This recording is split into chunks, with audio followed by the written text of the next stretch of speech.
Hey crew, it's Pitt, and I am back with some more Search for Truth. We are diving into the Agenda 47. We are reacting to the videos and discussing them afterwards so that we can see exactly what Donald Trump wants to do when he wins the presidency come November. When he takes over in January, what is his actions? What are his priorities? From his own mouth. This is not some think tank with questionable motives. This is him saying what he wants to do. So we're going to check it out. We're going to see what he says that he wants to do with us. We have been doing this, and you are more than welcome to check those out as well. Let's dive in and check out America must have the #1 lowest energy cost and electricity on Earth. We will bigorize that and transition. Let's go. If America is going to dominate the world in manufacturing once again, as it did when I was running things, you remember when they used to say you can't have manufacturing jobs in our country anymore? I said, really, why? I do remember that, and then I remember them coming back, and now I remember them going away again. And we created hundreds of thousands of them. But we must be the most affordable energy and electricity place anywhere on the planet. We have to have affordable energy. Right now we have energy that's weak, absolutely substandard, and unaffordable. If you don't believe that, ask people who deal with CenterPoint over there in Texas. I bet they can tell you just how weak our infrastructure is. It's made by the wind. The windmills rust, they rot, they kill the birds. It's the most expensive energy there is. That's terrible. And we have other things that are also no good. It's called the Green New Deal. I call it the Green New Hoax. One of the reasons manufacturing jobs were flooding. Like, it's so wild because, like, they use one of the least effective means of harnessing wind energy to do it. Like, it's the absolute wrong way to do it. Back into the United States when I was president, was that we dramatically reduced energy costs. Sadly, crooked Joe Biden sacrificed this tremendous economic advantage on the altar of the Green New Deal, perhaps because he was bribed by Communist China or because Communist China knows all of the money that they've paid him. We have a Manchurian candidate. That's what he is. He's a Manchurian candidate. They know everything about him, and he's scared stiff. He won't do a thing. I took in hundreds of billions of dollars from China, and Joe Biden's afraid to even talk to him. Biden's war on American energy has sent prices soaring, and his latest actions will make it catastrophically worse. It's going to be bad at a level that we've never seen. This will be so bad. Under Biden's newly... If you don't believe that, you don't know what his plans are for the coal industry. ...proposed power plant regulations, most natural gas and coal plants will be forced to shut down. By the way, they tried that in Germany, and now they're going back and building coal plants all over the place because they've destroyed Germany. They have no energy. So Germany now is building a coal plant every 2 weeks. And China is building a coal plant every week, every single week. They're putting up a new coal plant. And we're playing games with the wind. This is terrible what's happening to our country. There is nothing to replace our energy at this time, not even close. It's very expensive and it's very weak. It doesn't have the power to power up those big plants that you see. At the same time as Biden is shutting down existing power plants, he also wants to force hundreds of millions of Americans into ultra expensive electric vehicles. It costs twice as much as what you have. And what you have is better, and it goes a lot longer. Can y'all hear that? It's a lot easier to fill up. And we have liquid gold under our feet at a level that no other country has. But they'll strain the grid to the breaking point. It already is at a breaking point. If you look at California, it's got brownouts and blackouts every single day. People can't turn on their air conditioners. And it'll drive electricity prices into the stratosphere. If Biden's policies go forward, our electricity costs will be the highest on earth. They're already very close. With shortages, blackouts, and crippling inflation, U.S. manufacturing will be dead, absolutely dead, and China will be laughing all the way to the bank. They will end up controlling the world. My plan is the exact opposite. As president, I will set a national goal of ensuring that America has the #1 lowest cost of energy of any industrial country anywhere on earth. I want to be #1. We were energy independent just 3 years ago, and now we're begging Venezuela for their oil, and yet we have many times more than any other country. There's no country, Saudi Arabia, Russia, nobody, no country has what we have. We will develop the liquid gold that is right under our feet, including American oil and natural gas, and we will also embrace nuclear, clean coal, hydropower, which is fantastic, and every other form of affordable energy to get it done. We will not only match China, we will be cheaper than China by a lot, and more energy will mean lower inflation, and it'll mean more jobs. I will cancel Biden's ruinous power plant rule, terminate his electric vehicle mandate. If you want to buy an electric car, that's fine, but you're going to be able to buy every other form of car also, and unleash domestic energy production like never before. But just think of it, energy independence 3 years ago, energy dominance was going to follow very shortly. We're going to pay off our debt, we're going to lower taxes for everybody, and they ended that, immediately ended it. First day, they ended it. I will fully modernize the electric grid to prepare it for the next 100 years, implement rapid approvals for energy projects, and greenlight the construction of hundreds and hundreds and hundreds of brand new beautiful power plants that actually work. This will pave the way for an enormous growth in American wealth. In the future, every manufacturing plant, every data center, every semiconductor facility and assembly line will want to be built in America. They're all going to want to be in America. So we're going to have the lowest cost of energy. It's a big factor. That's what I'm talking about. This will be the place where the cost of energy is lower than any place else on Earth, where the economy is stronger than any place else on Earth, and where the workers are the best, brightest, and most talented anywhere in the world. I want to thank you very much. We cannot let this man who is diminished mentally and physically, but much worse mentally, we cannot let him tell us what to do with our country. He has no clue. He can't put two sentences together. We have to make America great again, and we can't do it with a man who's severely diminished. Thank you very much. Oof. Trump with the mic drop at the end. That's what's up. All right, so we absolutely need to revamp our energy systems, right? Our main energy producers here, like I live in South Louisiana. We have Big Cajun, we have Little Cajun, and we have River Bend. Big Cajun and Little Cajun are coal. They have been converted to clean coal. And we have River Bend, which is a nuclear plant that does not even supply us, but it is instead shipped over to y'all people in Texas who cannot have power right now. I don't know how that works and why it's more efficient for our nuclear plant to send it to Texas, but that's what they do. Clean coal works great. It's not a permanent solution, but it has cut back on our pollution. It has kept our economy thriving. We have a lot of coal left to mine. We probably need to work on how we mine it to make it safer for the people who are brave enough to go in there and get it for us. It is part of the lifeblood of the United States. Same thing with petroleum, right? Liquid natural gas and conventional petroleum products, both. We are rich in them here. I'm not a fan of fracking, right? I don't really care for that. I think breaking the bones of the earth is probably going to wind up being a bad idea, but it's not up to me. But drilling the way that we have traditionally harvested things, it's going to be all right. That there is a line of thinking that oil is a renewable and not a one and done resource. There's significant reasons to think that. I'm not going to get into those here, but we should be working on making our ability to get energy efficiently better. I think that we should be supplementing what we have with things, right? I've seen a meme going around on Facebook recently where they cover parking lots with solar panels. That would absolutely be wonderful here in Louisiana, where if you do not have window shades, your car is terrible in the summer. You can have a white car with bright interior, and getting in it is like getting in an oven. It is ridiculously hot. So if we had covered solar panels to absorb that heat, that would be great. Feedback into the grid, that's great.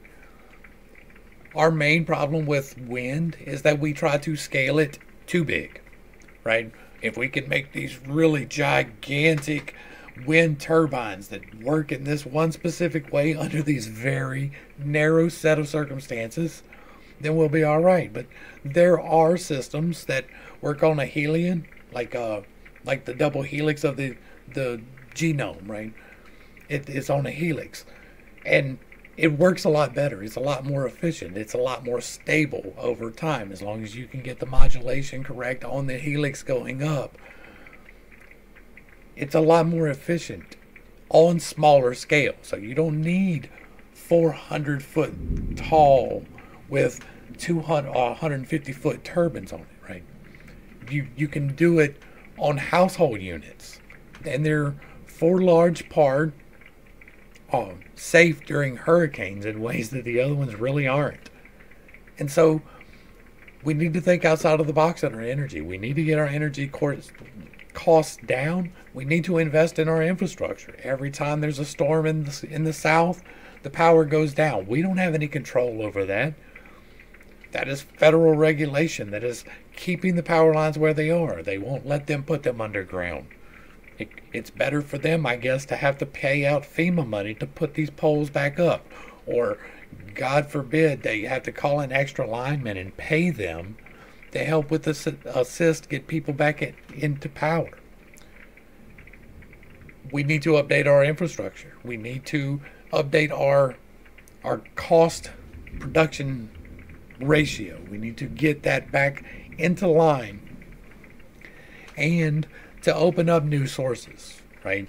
More coal plants, more nuclear plants if we're doing all right on the waste. I'm not sure. I haven't read up on that. We were doing fairly well.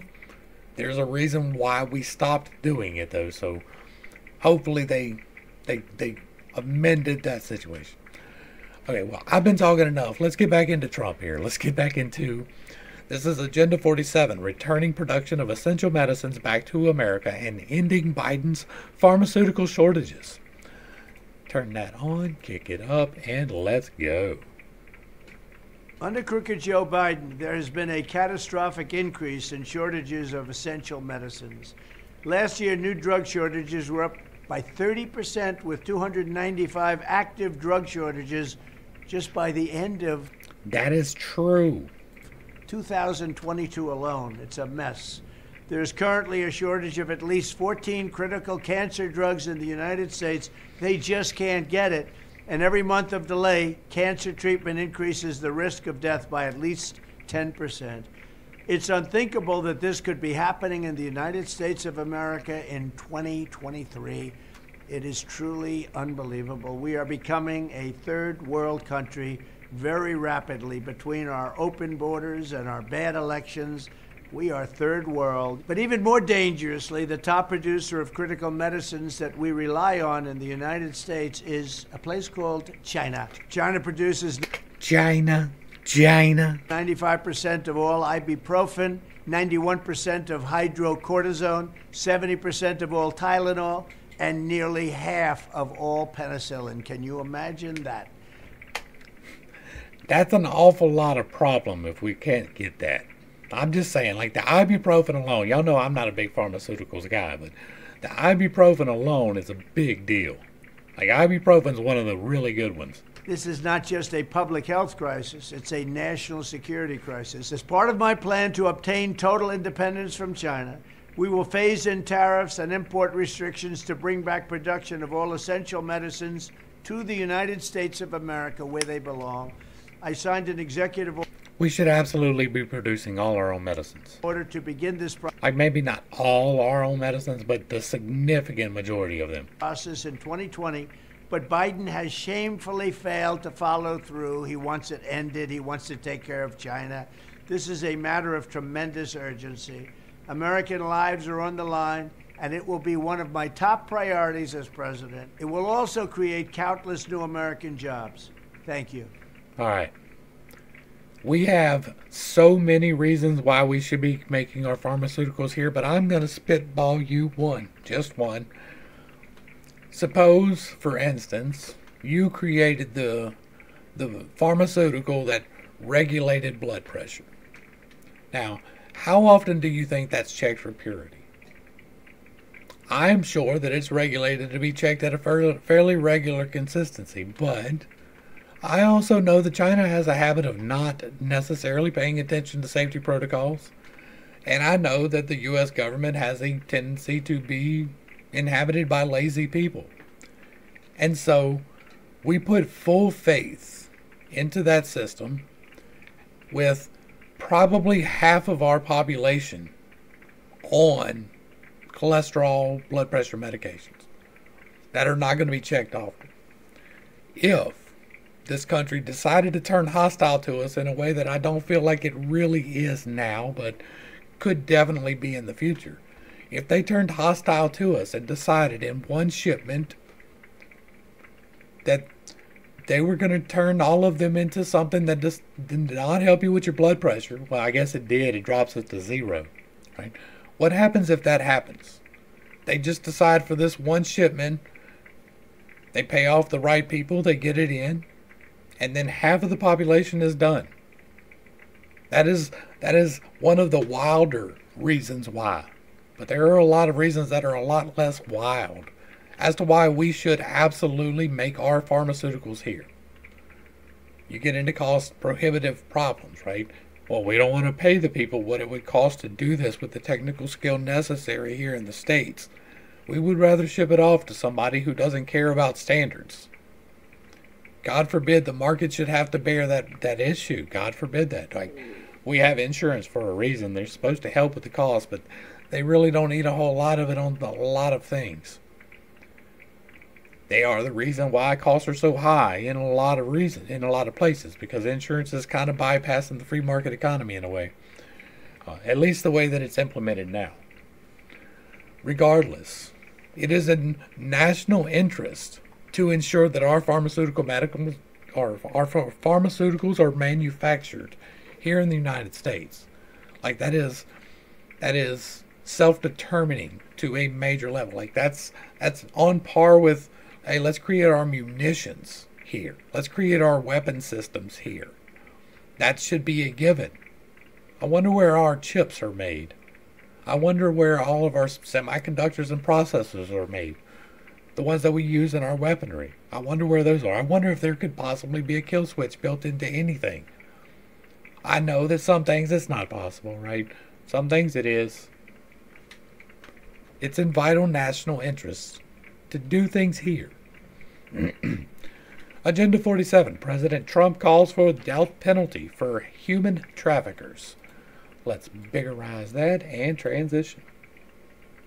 I was thrilled to host a screening at Bedminster of the important new film, Sound of Freedom, about the power of faith in I wonder if that's how he really pronounces that. Overcoming evil, and in particular, the evil of child trafficking. That is problem. Evil. I'm not trying to make light of that. Down to the lowest number in many years, just 4 years ago, and now it's gone through the roof. Skyrocket. Even though the fake news media has tried to ignore it, Sound of Freedom has been a national sensation and a colossal success at the box office. Really big numbers. Everyone should see it. That was a great movie. This is a very important film and very important movie, and it's a very important documentary, film, all wrapped up in one. It's really about an issue that has to be discussed. Under my leadership, we did more than any administration in history to combat human trafficking and to end modern-day slavery.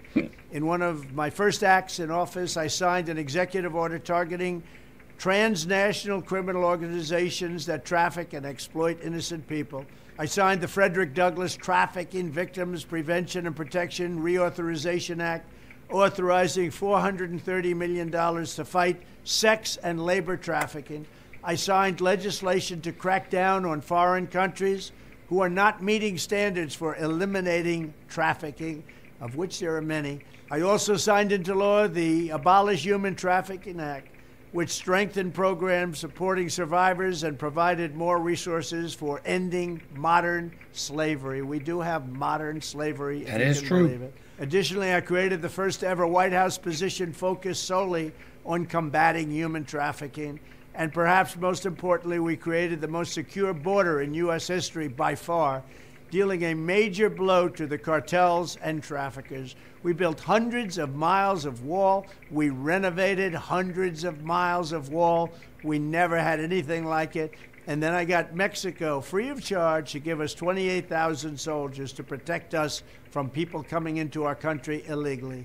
When I am back in the White House, I will immediately end the Biden border nightmare, that traffickers are using to exploit vulnerable women and children.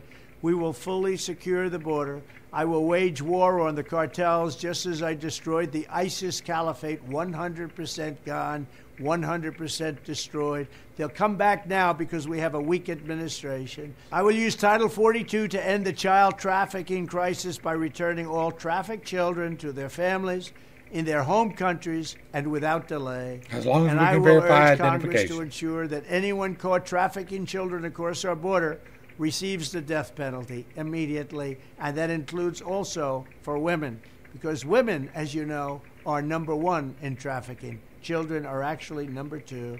I want to thank Eduardo, Jim, Tim Ballard, and everyone else involved in this film for their incredible efforts and their great genius. Together we will end the scourge of human trafficking, and we will defend the dignity of human life. Thank you very much. All right. So I'm absolutely on board with that, right? I have zero tolerance for people who have trafficked in humanity, right? If you have bought or sold a human being, I don't consider you one, right? In the large scope of things, I still love you. I still pray for you. But in the short scope of things, I hope justice is swift and just. But the just part of that is very important too. Yes, you caught them. Yes, they were in the act. They still must be convicted before you can execute them. But in this particular case, caught in the act, broad, red-handed, right? There shouldn't be a whole lot of appeals. It should be very, very swift. I am a fan of swift justice. Right? We should be aimed towards rehabilitation, to making our prisoners, when they get out, productive members of society. And for those who cannot be rehabilitated into productive members of society, we should not be housing them. That does not mean we should set them free. They should go home. They missed this round. They can start again. And I don't even feel bad for that. Like, you chose to murder someone. You were convicted by a jury of your peers. Okay, go home. Try again next time. Next up, rescuing America's auto industry from Joe Biden's disastrous job-killing policies. Let's biggerize it and kick it around. Let's go. Joe Biden is waging war in the U.S. auto industry with a series of crippling mandates designed to force Americans into expensive electric cars. That's just what you want. Even as thousands of electric cars are piling up on car lots, all unsold. This ridiculous Green New Deal crusade is causing car prices to skyrocket while setting the stage for the destruction of American auto production. These extreme left-wing policies are a disaster for families and consumers and are one of the main reasons the average cost of a new car is now over $50,000. Absolutely outrageous, and there's never been such a price before. These exorbitant prices are despite the fact that Biden is spending billions and billions of taxpayer dollars subsidizing electric cars for rich people, while normal Americans can't afford to use one, nor do they even want to. Biden is killing American consumers, and he's also killing U.S. manufacturing. In an all-out attack on American-made pickup trucks, SUVs, and other automobiles, Biden doubled CAFE standards, a move that is projected to cost automakers $200 billion. By one estimate, Biden's electric vehicle mandate will slaughter 117,000 U.S. auto manufacturing jobs, with workers in Michigan, Indiana, and Ohio among the hardest hit. And I hope United Auto Workers is listening to this, because I think you better endorse Trump, because I'm going to grow your business, and they are destroying your business. The Teamsters just endorsed Trump. They are We'll talk about that in a second. Absolutely destroying your business. How people can vote for you just because it's an automatic Democrat vote. Look how they've decimated the car industry over the years. Mexico has 32% of the business that we used to have. It's ridiculous, but they didn't do it while I was president, I can tell you that. If Biden's assault is not stopped, American auto production will be totally dead. That's why I'm going to terminate these Green New Deal atrocities on day one. In my first term, I fought for auto workers like never before, canceling TPP, which was a disaster, ending the NAFTA nightmare. The NAFTA trade deal was the worst deal ever negotiated on trade, and renegotiating Obama's horrendous Korea trade deal made it a great deal from a horrible deal. I saved the American auto industry once, and now I will save it again. Every voter in Michigan, Ohio, Indiana, Georgia, South Carolina, North Carolina needs to know, if you want to have an auto industry, you need to defeat Joe Biden. He's a corrupt president, and re-elect President Donald Trump. Thank you very much. We will take care of you. I'm winning. So, yeah. The United Teamsters, of which I used to be a member. I was a card-carrying member of the Teamsters Union for 4 years before they stabbed me in the back. But they actually endorsed Trump. They came out at the RNC. The president came out and made a good speech. I was quite impressed, right? The Teamsters are not known for their tact. It was tactful. It was definitely left-leaning. It was definitely pro-worker and all of the good things that are associated with unions. But I'm a fan of collective bargaining, right? I think that you should negotiate wages so that they are fair and transparent. I'm perfectly fine with that. If you are valued, then that should be apparent. Now, I'm not a fan of the seniority system that are inherent inside of a union. It prevents good people from getting promoted, and it keeps bad people in positions. So there's a big conflict of interest there, right? You should be able to negotiate with power against the people who are employing you. But you should also bear in mind that the people who are employing you are employing you. They don't have to do that. They don't have to give you a job. You perform a service for them, and they provide a service for you. People tend to forget that. They get real caught up in what the means of production, but they don't think about the investment that went into those means. It takes a significant amount of risk to go out and do for yourself, right? To decide, I am going to found this company. It's a financial risk for me. I have to mortgage my house in order to finance this diner. And then the waitresses come in and they're mad that they're not making more than they negotiated. I don't agree with the way that the wages are done, but I know most servers are happy with their tipped wages the way that they were at least 3 years ago.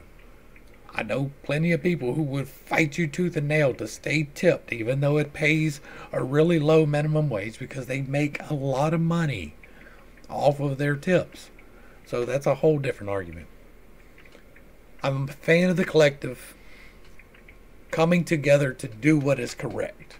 I'm not a fan of the collective trying to screw over the people who are taking the risk, the people who are putting themselves on the line. Because don't get it twisted. Honeywell, enormous corporation, worldwide, so many branches. But people are invested in that. And they have an obligation. Now, the problem with that obligation is that they have to increase their profits. So they tend to try to do that by screwing their workers. We need to find the balance there so that we can return our jobs here. You can't pay people $55 an hour to do cars.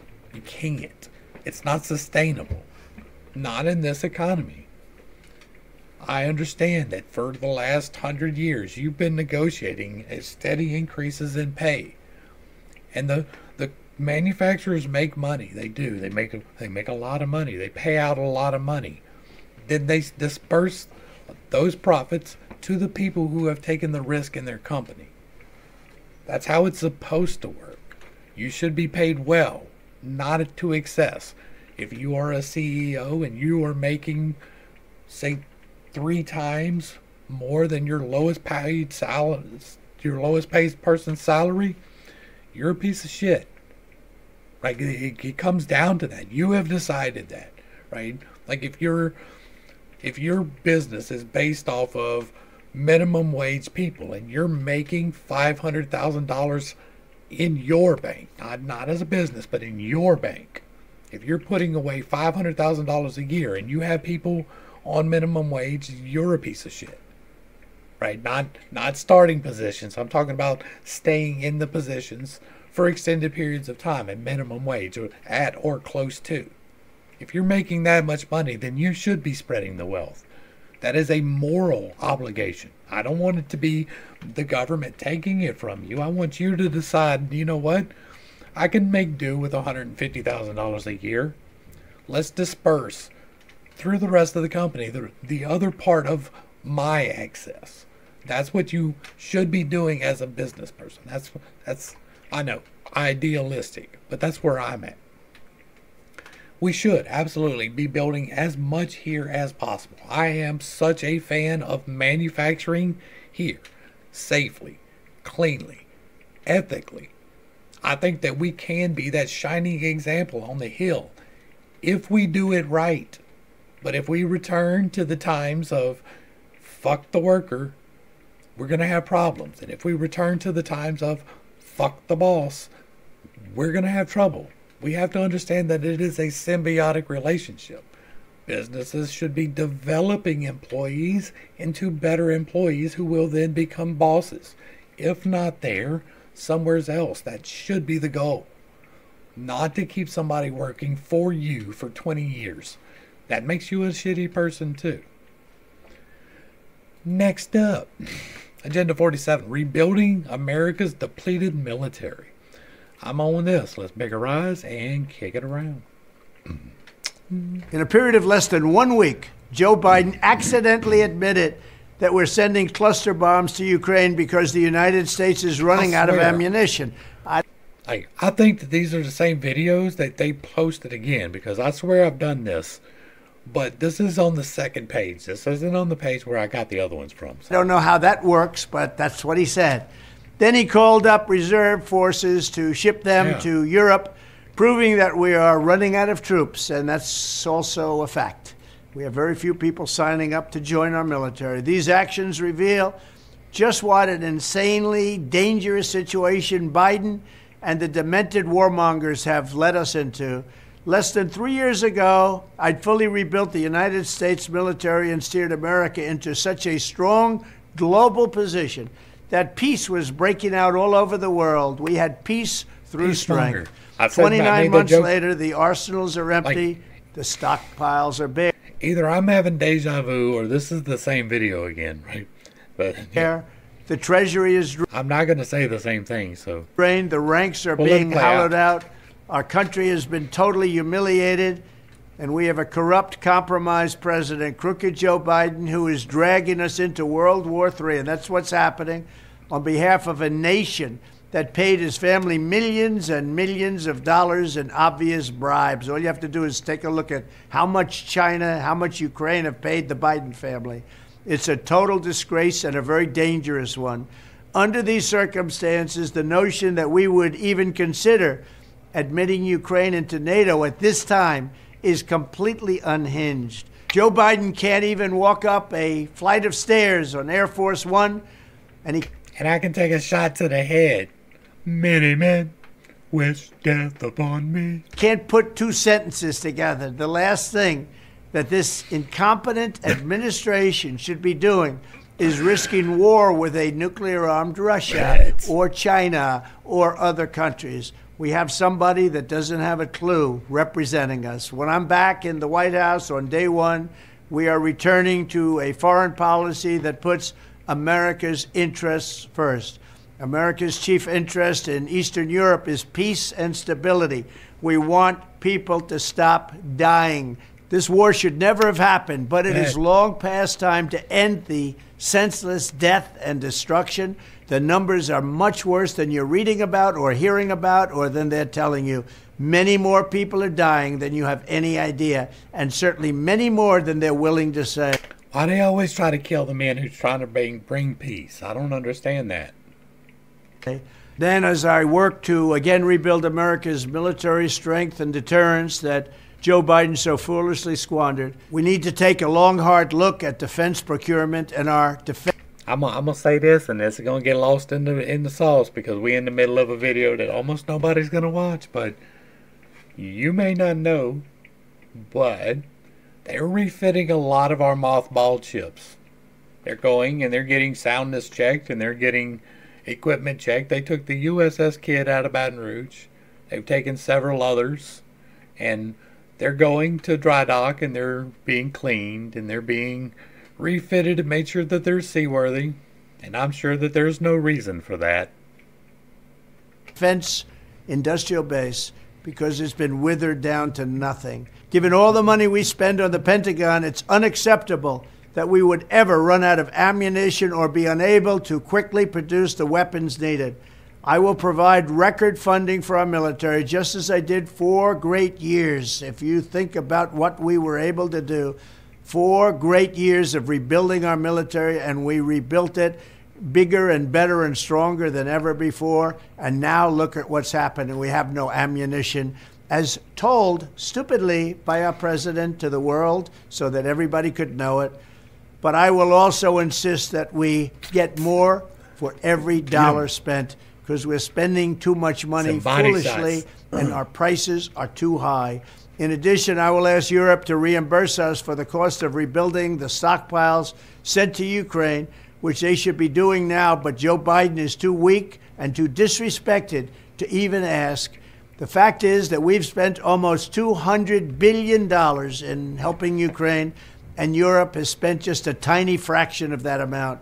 As Biden's call-up of reserve troops show, we also clearly need to address the embarrassing recruitment situation in the USA.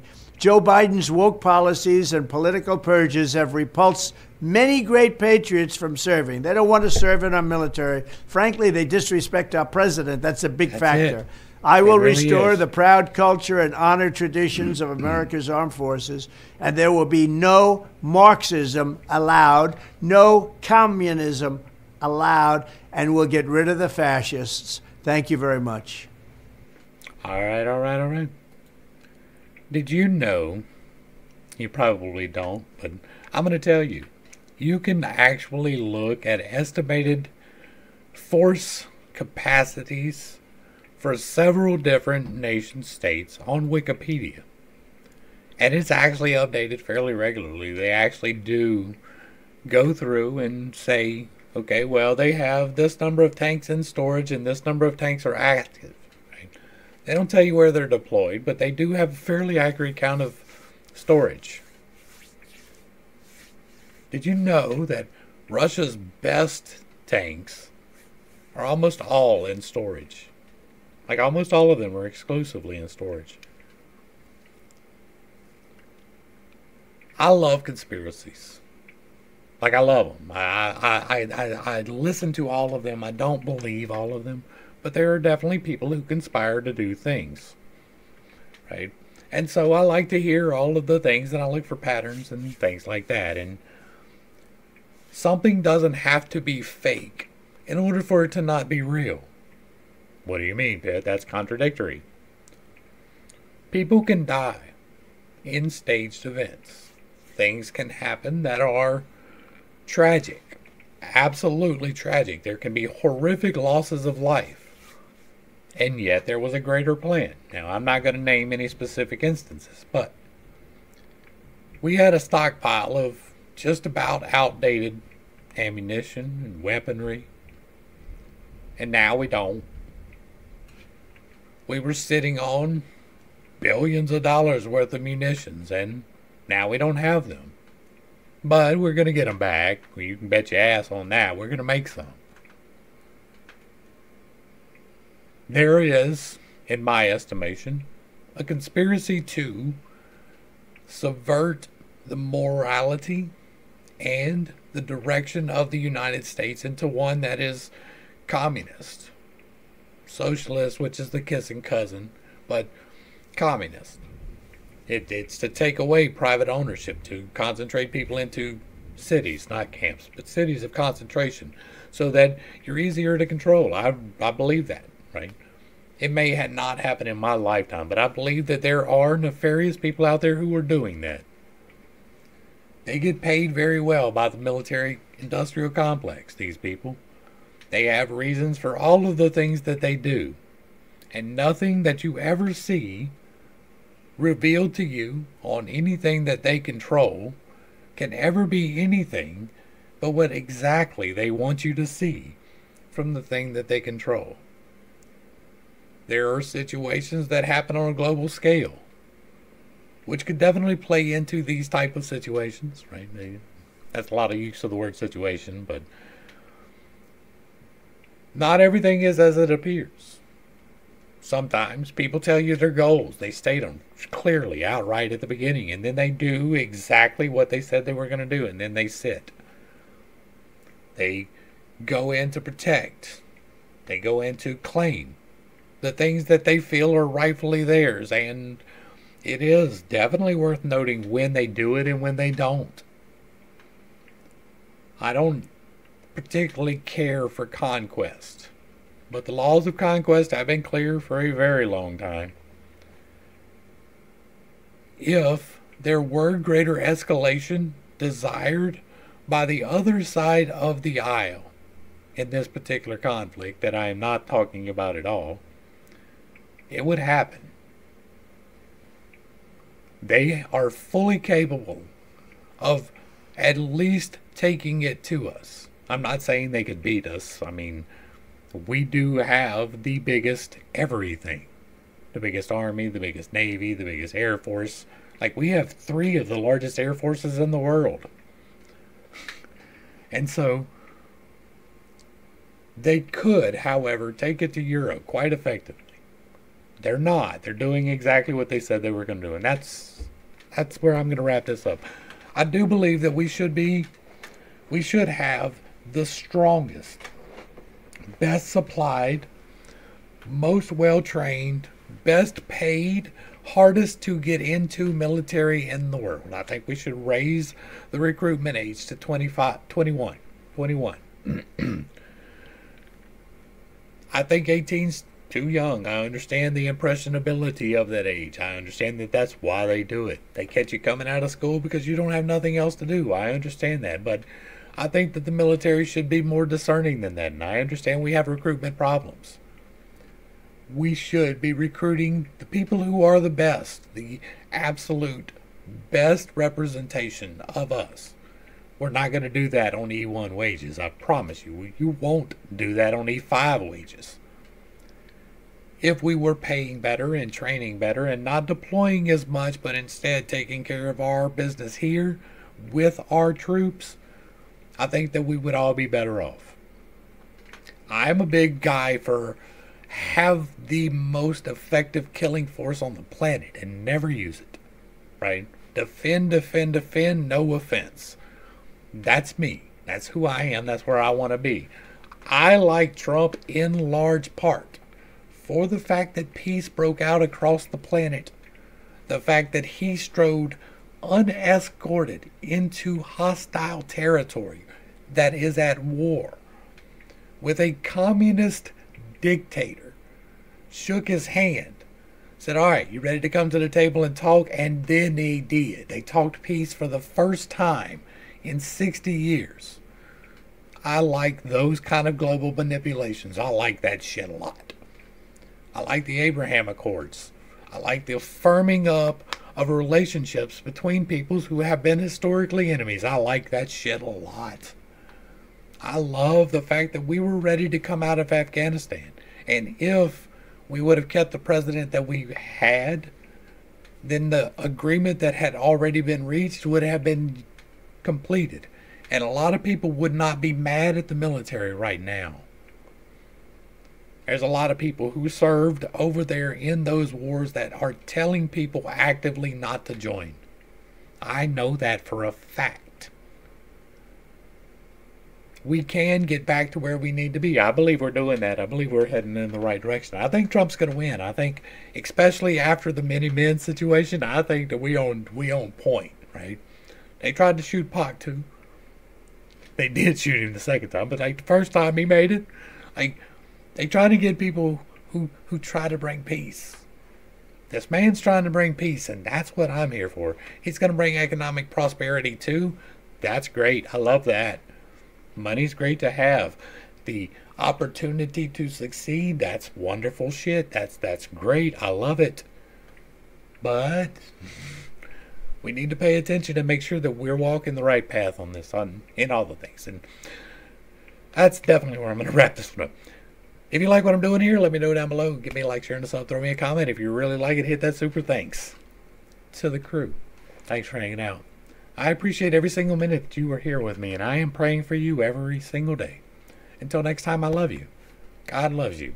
You are perfect, whole, and complete just the way that you are. And this has been Pitt State. Peace.